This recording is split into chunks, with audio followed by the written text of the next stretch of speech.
James Blackwood had never questioned why his family's farm prospered when all the others failed. 60 acres outside Rookmere village, in the shadow of the Cheviot Hills. Not much to look at. Rolling fields, an old stone farmhouse, a copse of oak trees that had stood since before the Romans. But for 2 centuries Blackwood Farm had thrived, even now with the supermarkets strangling small producers and foot and mouth devastating the county. Somehow their wheat grew tall and golden.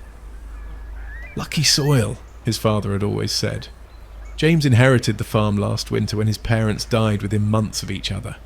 Heart attack for Dad, pneumonia for Mum. Natural causes, the doctor said. But George Wilson, their farmhand, had worked the land longer than James had been alive. And George knew things. It was George who first noticed the flowers in the north field. "Strange blooms this year," he said one morning, his weathered hands shaking as he lit his pipe. Purple ones, black edges, never seen their like. James wasn't worried. Weeds happened, but when he went to look, something about those flowers made his skin crawl. They grew in perfect hexagons among the wheat stalks, 6 pointed petals around crimson centres, and they smelled wrong, sweet but rotten, like meat left too long in summer heat. He knelt to pull one up and sliced his finger on a petal, sharp as glass. The cut was small, but it bled more than it should, and as he wrapped his handkerchief around it, James noticed something else. The soil where his blood had fallen was changing colour, growing darker, richer. That night he found his grandfather's journal hidden in the pantry, a record that his family had kept from him his entire life. The first entry was dated 1843, the year of the Great Famine, the year his ancestor made what the journal called a covenant with older powers. The land was dying, his great-great-grandfather had written, children starving in the village, crops failing from here to the Scottish border. So I did what I had to do, what any man would do for his family. They came when I called, rose from the earth like smoke, and they offered me a bargain. The bargain was simple. The land would flourish, yield beyond measure, feed the family for generations to come. But every 7 years, when the strange flowers bloomed, the soil would demand payment. James read further, his injured finger throbbing. Young Thomas was chosen this year. The flowers marked him when he tried to clear them. The infection spread up his arm like ink in water. By harvest time, he was ready. I made it quick, one cut across the throat, there in the north field. His blood soaked into the soil and the flowers withered. The wheat grew taller than any man could remember. Entry after entry, every 7 years. A family member chosen by the flowers, transformed by their touch, then offered to whatever lived beneath the soil. His grandfather, his uncle, his father. All of them sacrificed when their time came. The journal's final entry was dated 3 years ago. James must never know. Better he believes it was a heart attack. The boy has too much of his mother in him, too gentle for what must be done. But the cycle continues. 7 years from now, the flowers will choose again. James looked at his bandaged finger. The cut should have healed by now, but instead dark veins were spreading up his arm like roots seeking soil. He was being prepared. The next morning he confronted George in the barn. "How long have you known?" James asked. George's face creased with sorrow. "Since your grandfather's time. It's not an easy burden, lad." James glared at him. "And if I refuse? If I break the cycle?" he demanded.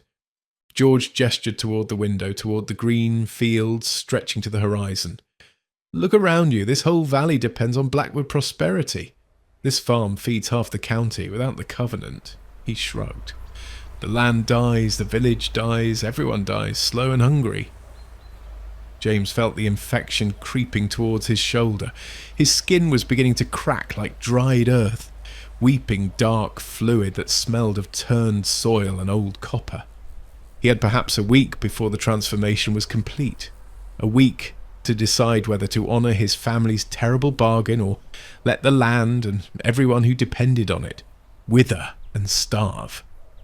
That evening he walked through the north field as sunset painted the sky blood red. The flowers had multiplied, carpeting the ground between wheat stalks. They turned toward him as he passed, tracking his movement like hungry eyes.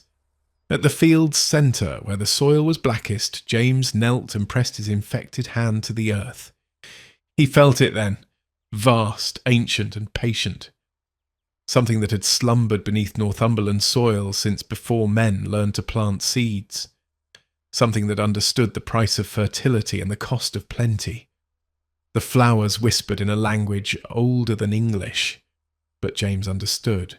The covenant was not just about his family's farm, it was about the balance between hunger and harvest, between abundance and sacrifice.